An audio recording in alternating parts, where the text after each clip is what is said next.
Hi, thank you for joining me today. I'm Dr. Jacqueline Priestley, and you have tuned in to Let's Talk About It. Thank you so much for joining me. Those of you who are new, you're really in for a treat, and those of you who watch regularly, you know I'm blessed to have some really interesting people in studio with me, and today is no exception. I have this fabulous, interesting, fun woman with me, Carol Dickey. And Carol is full of surprises. Carol is a singer, and you know, when you hear, oh, so and so sings, you think, oh, cool, but you don't know what you're in for. And I remember the first time I heard you sing, my jaw dropped open. I leaned forward in my chair and I said, "No way." I had no. This girl can sing. Okay, and as we would say up at Faithful Central, where I was for 7 years, the girl can sing. Man, oh man. So I used to tell people I could sing. I don't anymore. That's terrible. I heard her and I just thought, no, I'm just gonna go right back out the room. She's exaggerating, I'm sure. And then you've actually produced 3 CDs. Yes, yes. And I have them and I listen to them and enjoy them Oh, I'm so much, yeah. And then people can get your CDs on Amazon. Amazon? And then you have a website. I do. I'm sure they'll scroll it, but it's caroldickeyministries.com. Okay, very good, very good. And then you've been married 35 years. Yes. To I the got same married. man. Yeah. Yes. Yes. That's quite an accomplishment in today's times. It is, It especially really because is. I'm only 36. Well, But she lies. Yeah, I know. Obviously, I know. it is an accomplishment. Marriage Yeah. is work. It is work. It Yeah. is work. Young So- people are always so surprised when they hit some bumps, and I'm very saddened when they've been married 18 months and say, "Yeah, it didn't work out." And I know, think, right? oh, you never got started until No. you hit the 5, 7, 10-year mark. You haven't even been married. Well, you know what? I think that it's really hard when you both have baggage. Yeah. And you don't know the Lord, and that was us. I mean, we Yeah. knew the Lord, but we had just gotten saved, and I marvel. that you're still together. Yes. Like, yes. It's really proof God is It- real. It's gotten way easier, I Yeah. have to say. I Yeah. can almost understand how people, chuck it in after the first year and say, oh, I don't want to, Mhm. I'm still young. There's a lot. There's a lot of adjusting. There There's a is, lot but of you know that all adjusting. glory to God. So Yeah, there. yeah. And then you also have, you've got a show here I do. at HSBN Studios. Yes, I do. And it's called Joyful Journey. Joyful Journey. Joyful Journey. Yes. And people can hear you sing on your show, right? Yes, I You almost sing always sing on my show. Okay, okay. Unless I have a guest that's so interesting that we don't have time for me to sing. But yeah, I always sing. Okay, and then your husband Danny teaches at the Holy Spirit He Broadcasting does. Bible School. He does. Very good. Yes. Very, He's very an excellent good. teacher. Much better than I am. Well, I haven't heard him, so I know Oh, you're a he's- really he's good a- teacher, so I'll have to. I'm a good preacher. Okay, He's a great teacher. teacher. Okay. Yeah. Yeah. Yeah, I got him writing. I'm teaching one elective class on women in ministry, and I got him writing it for me. There you Write go. the curriculum. I said, I Yeah. used to write your sermons. You're going to write my my curriculum. So, Very good. Yes, Very yes, good. yes. Now, Carol and I were talking on the phone the other day, and this woman and I could talk for hours, and we won't put you through that. This Don't- isn't a mini series. Don't be afraid. It's okay.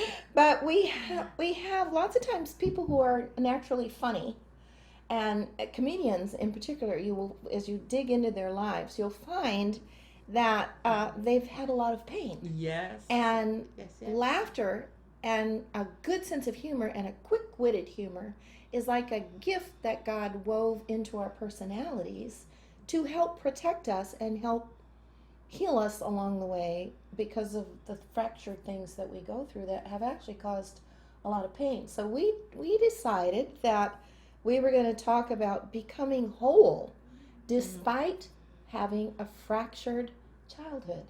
Well, that's an interesting point you bring up because so many comedians are depressed individuals. Yes. I mean, seriously, Yes. there's a very high suicide rate, and Yes. and so on. Just like actors really have interesting things too, and I think that we do that to camouflage how we really feel. And I did that basically growing up just so I wouldn't get beaten up. But but now it comes from a real place of joy. I really Yes. do understand, Yes. and that's why the show is called Joyful Journey, because God has given me so much joy.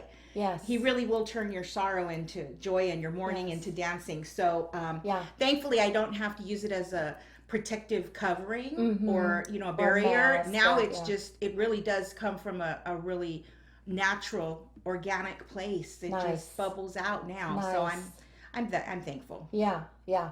And the first time I heard Carol give a message, I was out of control with laughter. First of all, I was in shock at how well she sang. And then she started to give part of her story and her testimony. But you gave it in such a way, it was so funny that I was actually having trouble breathing. And some of the things you were sharing were so tough. Your background is so tough that I almost felt guilty that I was laughing well, you so have hard. to, though, because you don't want people walking out feeling worse than when they came in. So you've got to do something. But I also thought, that's where I thought, I need to have you on the show. And I started thinking that months ago, because I thought, although when you're in the pulpit, you're sharing and you're really your own comedy hour, at the same time, there are points that are coming through that just really hit home. Praise God.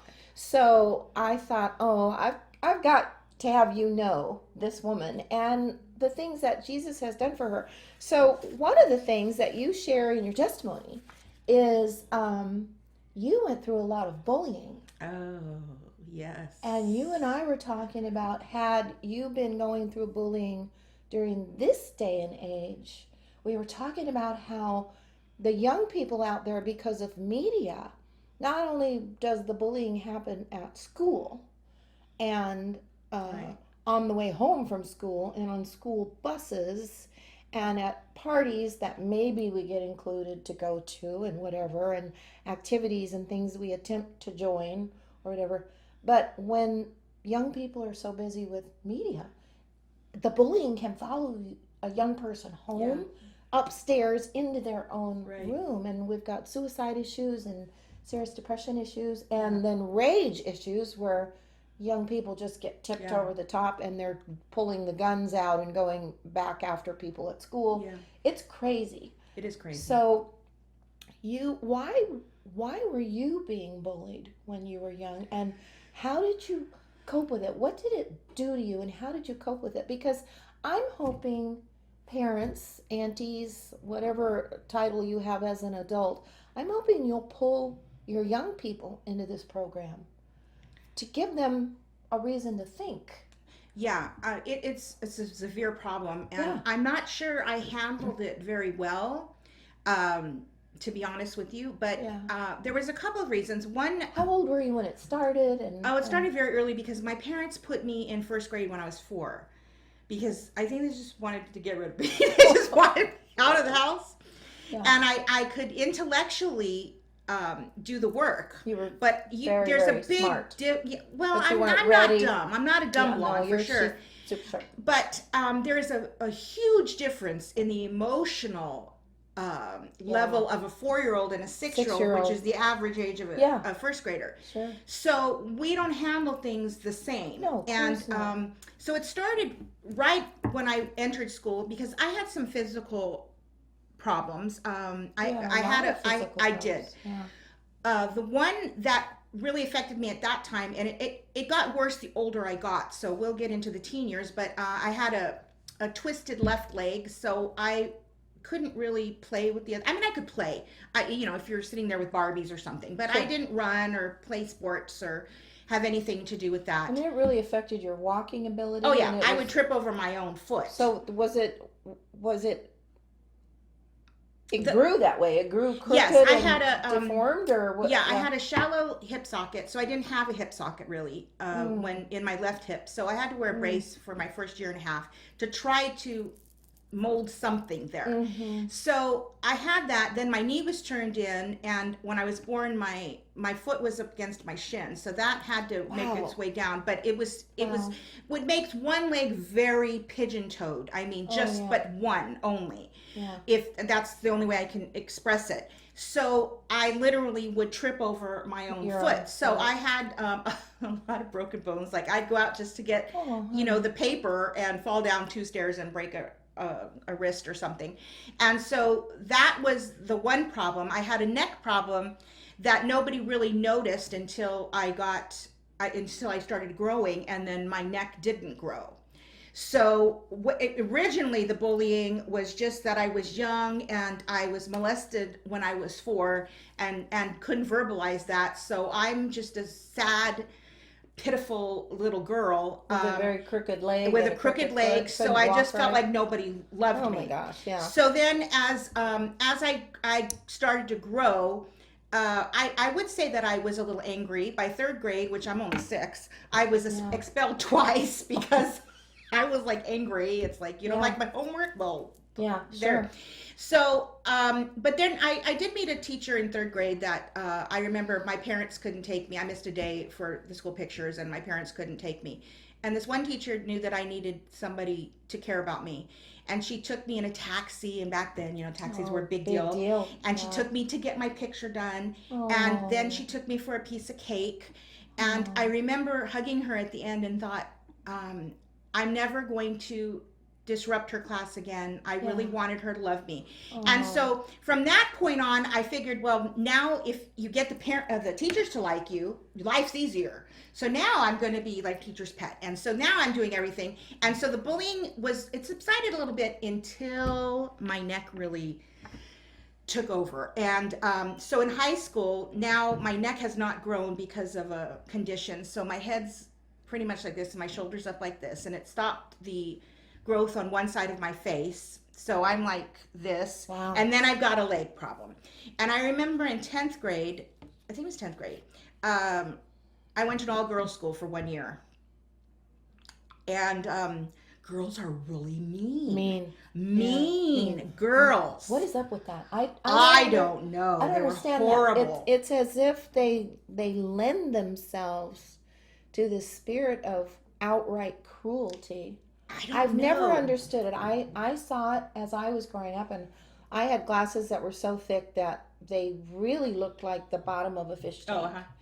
It was, like cartoons. Right, when they would show, when they couldn't grind them down and make them thinner. And the cartoon characters where they show them look through the old telescope, and then they would show the eye that would be so big and blink.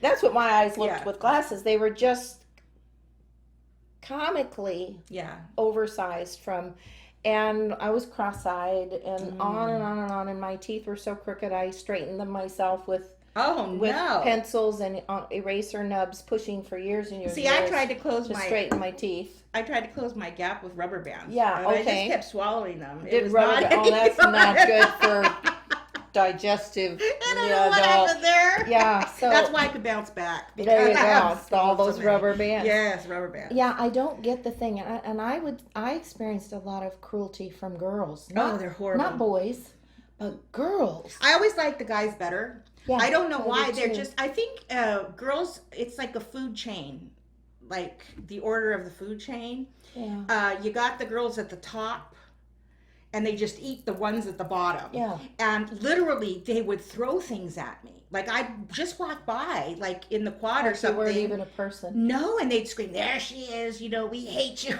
Like they'd throw like a tomato or like whatever they had in their lunch. They would throw at me, and I'm thinking, do you people have anything better to do with your life? Yeah. And so that was really, it was really bad. It was bad. How did you deal with the hurt of that? Like I said, not very well. I don't remember, to be honest with you, very many days, hardly any days that I can remember where I didn't come home from school and just cry. I think I cried every single day.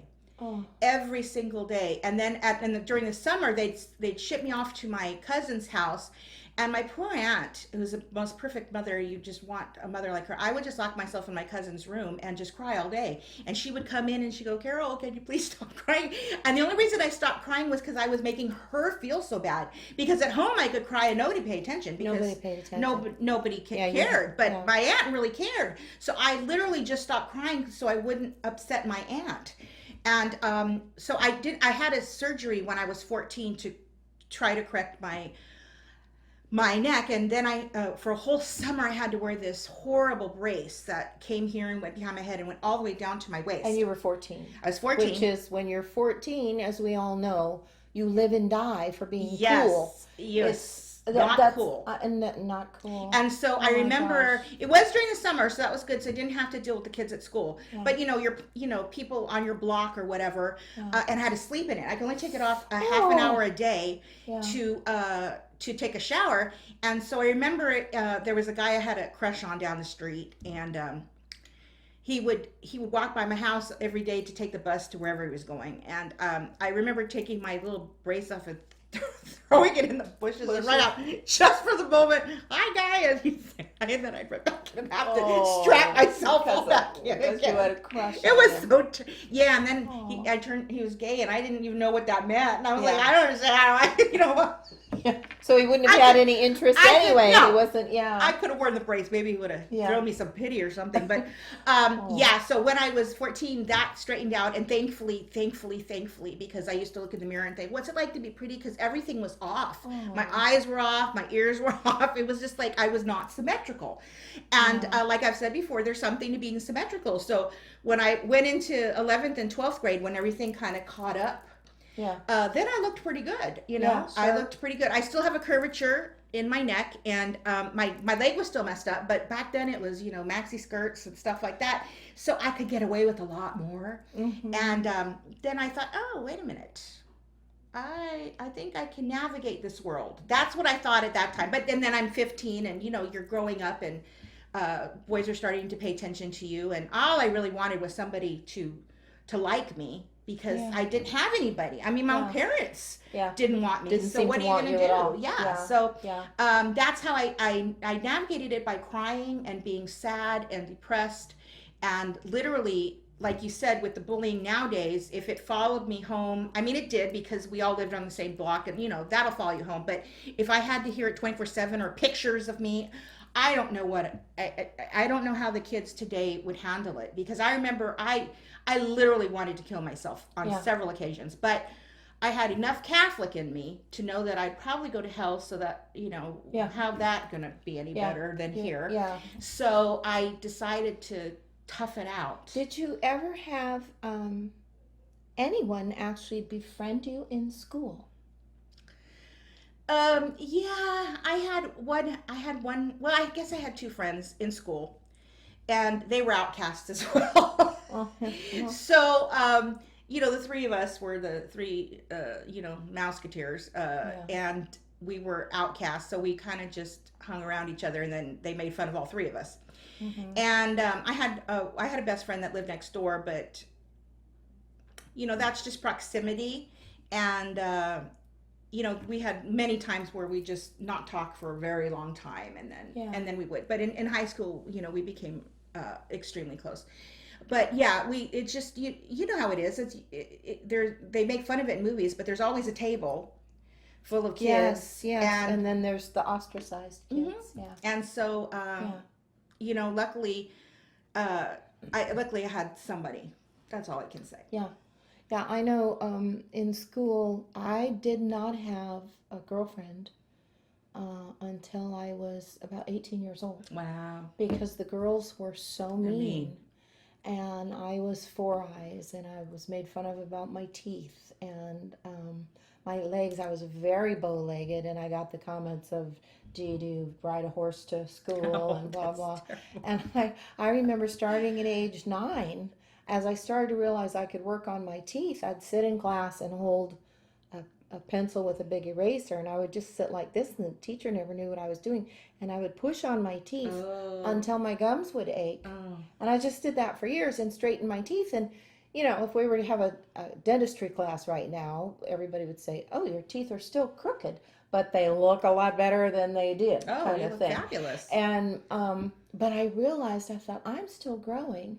One of my many chores at home every day was to do the dishes. So I would stand there and I would plant my feet, and then I would do like isometric stuff with my legs, and I would try to get my knees together, which I couldn't do at all. But I would do it until my legs would shake, and then I'd stop and I'd wait a few seconds, and then I'd do it again. I did that for about 5 years, and I straightened my legs out and made them perfectly straight. It took 5 years, but I just kept, because I thought, I'm growing. I might have a vote at directing my own bones and how they shape. And I just kept, I don't know how I figured that out, but I did. And I went from very bow-legged to need your own exercise video. You know, so I tried to straighten my leg out and it didn't work. Yours was an actual, was not like a birth defect. I tried everything. Yours was. But I do want to say, not to change the subject, but you asked if I had any friends. I do want to make this clear. For most of my growing up, for 10 out of my 12 years, I went to a performing arts school because that's the one that would take me when I was young. I had no talent, or they didn't know I had talent. And so I went to school with all these actors and actresses. So not only was it difficult just to be a normal kid in with all of these but then you're professionals. With starlet type. So they're all beautiful. They're getting picked up in limos, and they've all got money, and I'm this poor kid, and I'm all messed up. But I will say this one thing. I don't think I've ever said this on camera, even on my own show.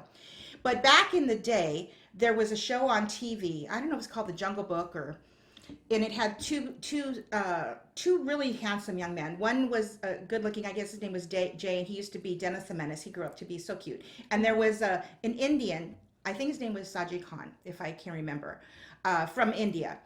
And he went to my school. And for some reason, here I am, this little girl, and for some reason, he liked me. I have no idea why.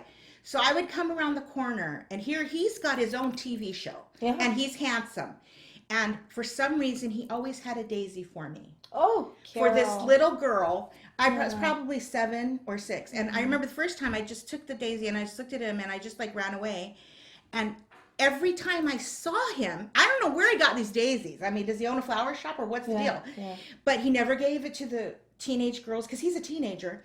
And he would always give me a daisy, and he would pat my head, and he'd say, "You're such a pretty little girl," or he'd always give me a compliment, which I didn't believe.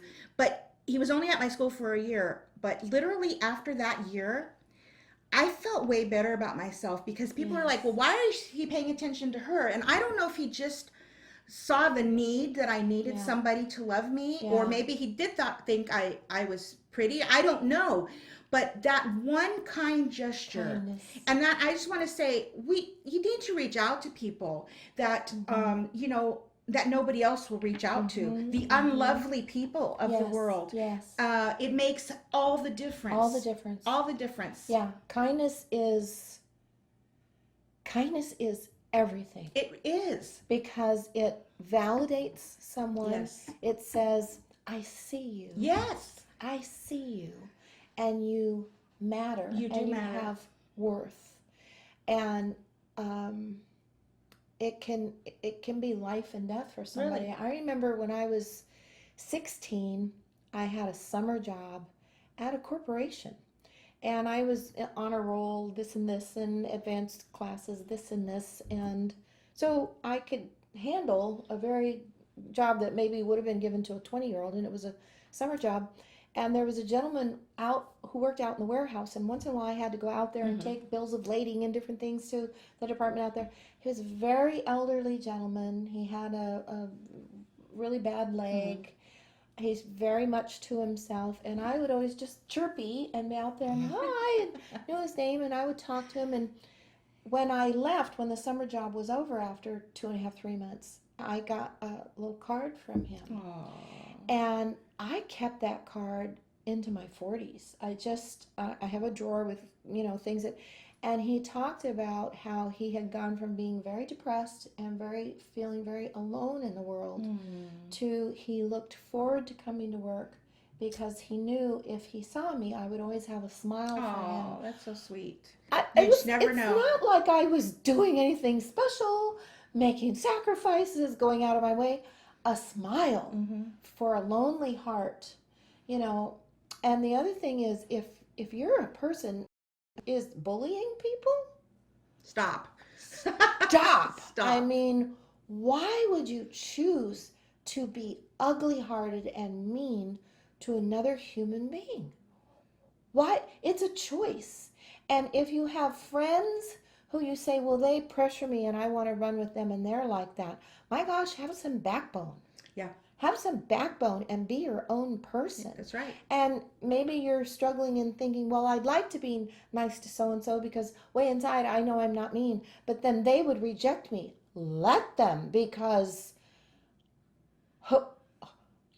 show me your friends and I'll show you who you are. Exactly. And it's better to walk tall and alone and be a person of kindness and courage than to side with a band of people that are mean. Well, plus I think when you're young, you think it's funny and you're not really counting the cost of the longevity that your actions really have. Yeah. You think, they went home and they forgot it because you did, but they don't. No. They don't. Yeah, I had so many times when I was home crying. And then we shared,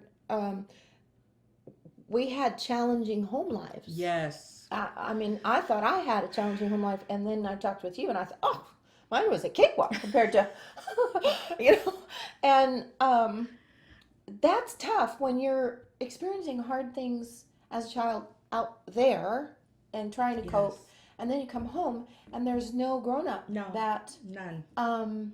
It compounds everything. It compounds everything because you don't feel safe, you don't feel loved, you don't feel supported. No. My mom came from a culture where if I would tell her about something, she would immediately fault find, not with the other people, it's but your fault. Oh, you probably did something that instigated. Yes.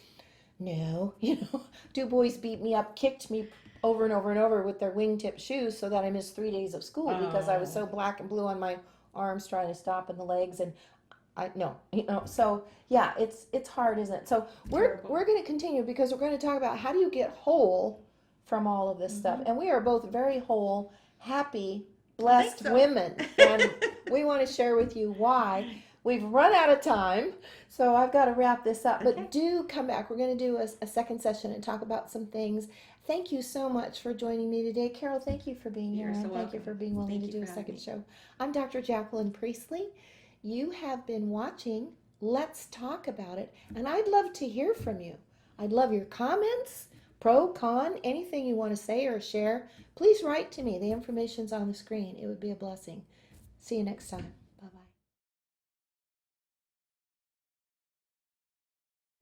The preceding program was brought to you by the Holy Spirit Broadcasting Network, HSBN Television.